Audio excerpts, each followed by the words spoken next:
got my tea, I've got my candles, which are almost empty and probably shouldn't be lit any longer. It's okay. And I was doing a little bit of a walk down memory lane. I've started reading a lot more than I was last year. Like, I don't even know, I barely read anything last year. My Goodreads books to read this month, I have 50. My mental goal is 100. I don't know if I'll make it. It's also an ice storm, so if you hear banging, it's the things hitting my house. So we're super happy about it. Anyway, so like I was saying, I'm doing a lot more reading, and reading more got me thinking about the books that I've already read. If there's anything I want to reread or what I want to go back and visit, and thinking about reading classics. That made me think about what I read in school, because most of the classics that I was exposed to initially in my life were through school. So I tried to make a list from the first book I read for school to the last book I read for school, and it was impossible. I could not remember what I was reading. Before grade 10, I was having a really hard time, and I definitely couldn't remember what grade I read everything in. So my plan to do it all nice and organized and chronological got thrown out the window really, really fast. But I did just start to write down what books I remember reading for school and whether or not I liked them. And I'll be going through a couple of those today. Just a bit of a caveat. So I was homeschooled. I did Christian homeschooling. Call back to the Educated by Tara Weston over. I was Christian homeschooled until grade 11, and then I went to a Christian private school. And then I went to college, I went to university, and then I did college after that. I got a diploma. I didn't finish university. Basically, my caveat for that is, we read some classics, yes, but a good portion of my reading in grade school and around that time was Christian based. So there was a lot of saints books. So I don't have any of those on this list, which kind of cuts it in, like, I would say in half, because we read so many saints books that I couldn't add any of them because I don't remember them well enough. I made a list of books that weren't saints books or saints autobiographies or Christian specific books, just to try to make it more, I don't know, like stuff I actually remember reading and enjoying, and I don't know. So I'm gonna try to do it in like stuff I read when I was younger and then get to the stuff I read in late high school, university. I also don't own copies of all of these. I only own some of the ones from university and one book from high school. So let's begin. The first book I remember reading that wasn't Christian based was The Little Prince, and I hated it, which I know is like blasphemous because it's such a well-loved book, and I think if I went back now to read it, I probably would really enjoy it. But because of the time I read it, I was really, really young. I was maybe 7. I really couldn't read very well. I was also dyslexic, and I am dyslexic, and wasn't diagnosed until I was 18. So you're gonna maybe see a theme of like, I hated it because I was having a hard time. I remember not liking it because it was confusing, and I didn't understand what happened, and then I had to write a book report on it. And I was having a hard time writing the book report because I didn't know what happened in the book. It's a really small book, hence why I was reading it when I honestly don't know what age. I'm gonna guess 7, but I might have been younger than that. The Little Prince, he's a little boy and he's very imaginative, and he doesn't like adults because they're not imaginative and they've lost their imagination and all they care about is numbers, which, okay, relatable. I also hated math, so this was like starting good for me. It's very surreal, it's very, and I think it was too complicated for me. Maybe it's not complicated for other kids. Maybe other kids loved it. Maybe other kids had it read to them, and I think that would have made it a more enjoyable experience. But in my case, with my not being able to read properly and it being one of the first books I ever read by myself, it was just too complicated for me. I really don't know what order I read these in. Holy crap. I also read a ton of books in school. I think I read Where the Red Fern... No, I read The Yearling before I read Where the Red Fern Grows. And I think I read The Yearling in grade 8, because grade 8 took me 2 years. Hardest 2 years of my life, grade 8 was. If you laugh, the pain goes away. The Yearling I read the beginning of, and then I read the end, because I hated it so much. I didn't care about the characters, I didn't care about the deer, I didn't care about the little boy. It's written in this like old American style that I had a really hard time reading. My mom, I told her that I finished this book, and I wrote a book report on it, and I got a great grade on the book report, but I didn't really read the book. Not a huge fan of the Yearling. It's basically Old Yeller, but it's a deer. And that's all you need to know, because that is literally the book. Oh my god! Hello? You can't attack people, that's mean. I think after the Yearling, it was probably Where the Red Fern Grows.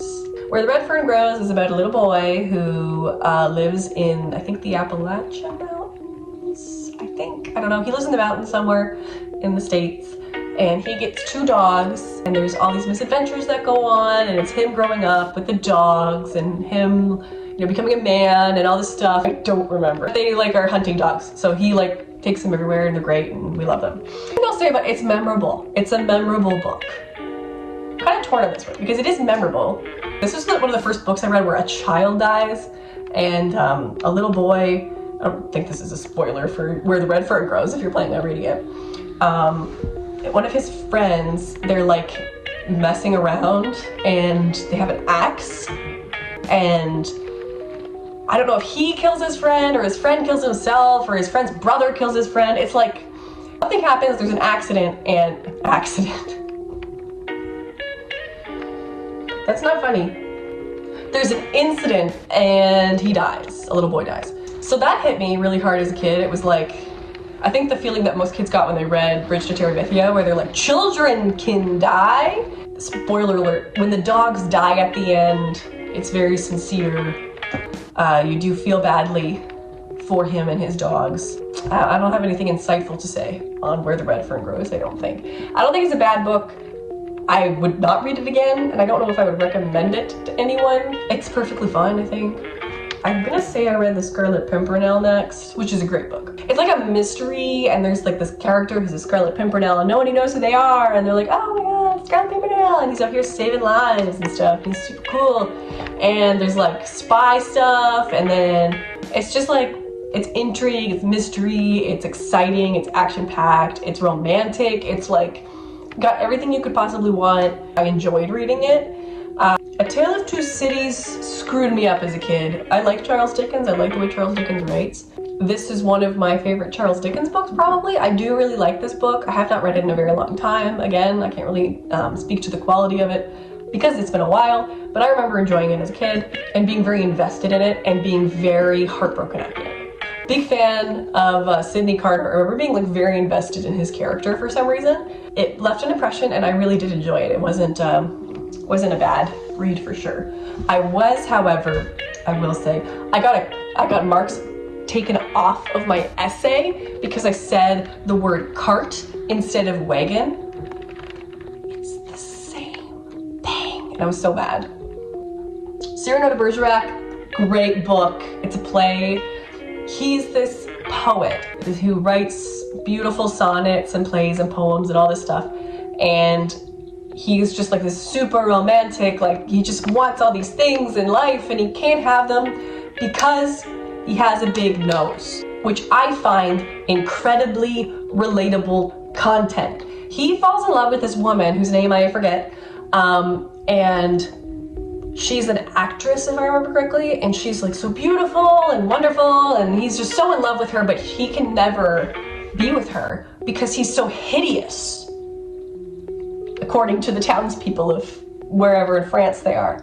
And then there's also this guy Christian, and Christian is a soldier, and Christian is a himbo. The girl that Cyrano's in love with, kind of her and Christian have a thing that's going on. But Christian's not really a good writer. He's not very romantic. He's not he doesn't feel like he can really connect with her. He's not academically, we'll say, there. He's not a poet. And Cyrano's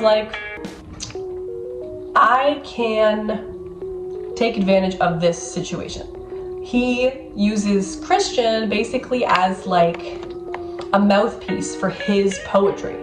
So he's writing love letters and sonnets and stuff to this actress, but signing them as if he's Christian. And Christian thinks that Cyrano's helping him. Christian thinks that Cyrano is such a great friend and such this amazing guy that's helping him by writing these poems so that this girl will fall in love with him.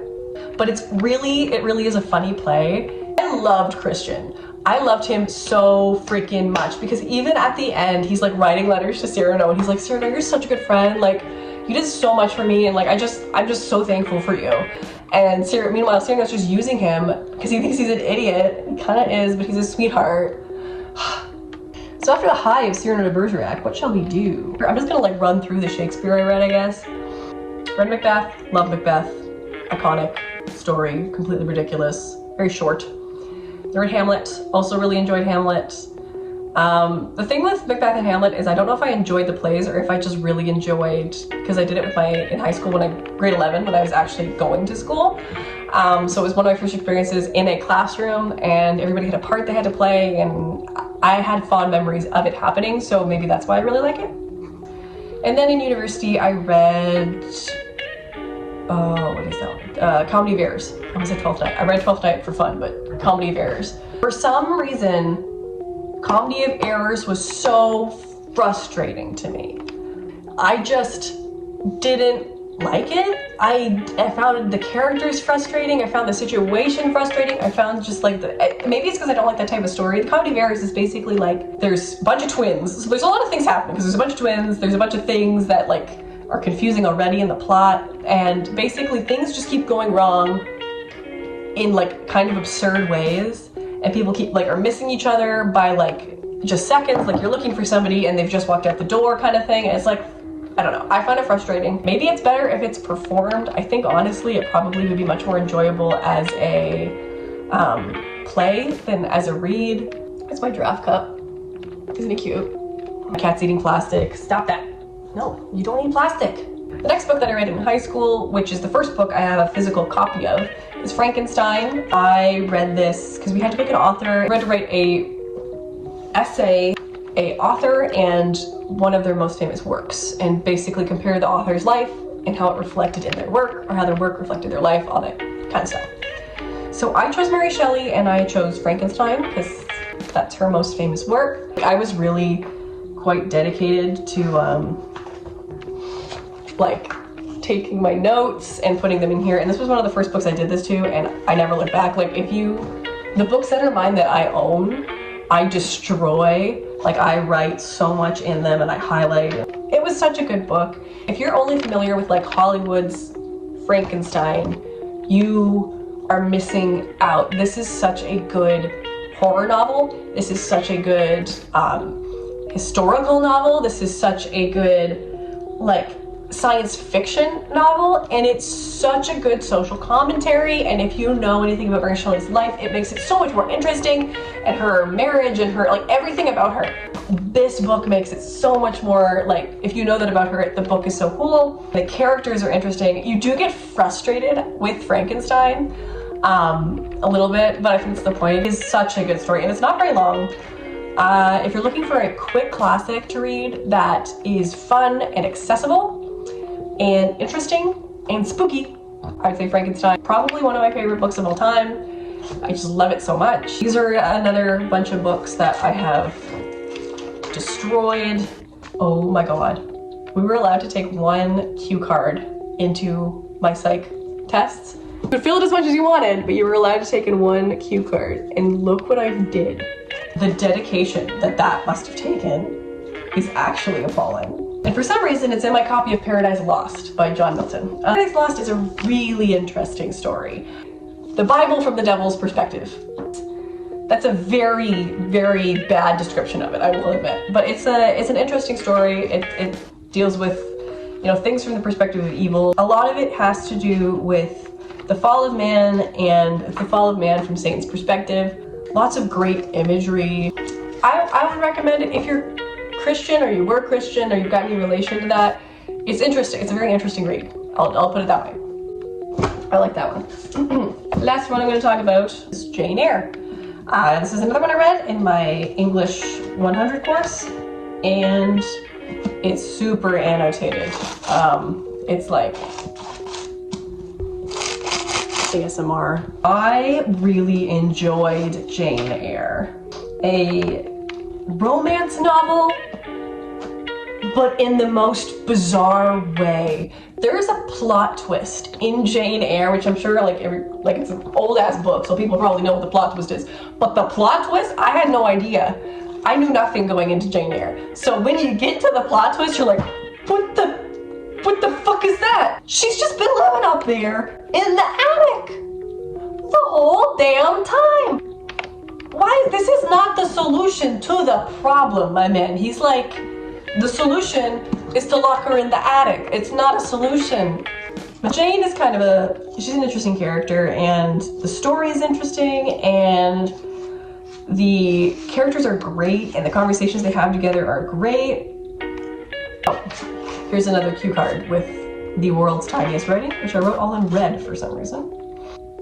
The Red Room is Jane's allegorical trip to the underworld. For some reason in my head, Jane Eyre and Pride and Prejudice were the same. I've read Pride and Prejudice before I read this, also watched the BBC one a bajillion times. So I knew what I was expecting, or I thought I knew what I was gonna get when I opened this book, and this book proved me wrong. This book is fucking crazy. Charlotte, what were you going through that you wrote this? It's so weird. It's just a weird book, and I love it so much. That's Jane Eyre. Yeah. Thank you for watching me rant about things that really don't matter, and give you really crappy summaries of my opinions on books I read a very long time ago. I think the thing with books you read for school is you always have to look at them kind of with a different insight, because you're reading it not for your own enjoyment, you're reading it because you have to.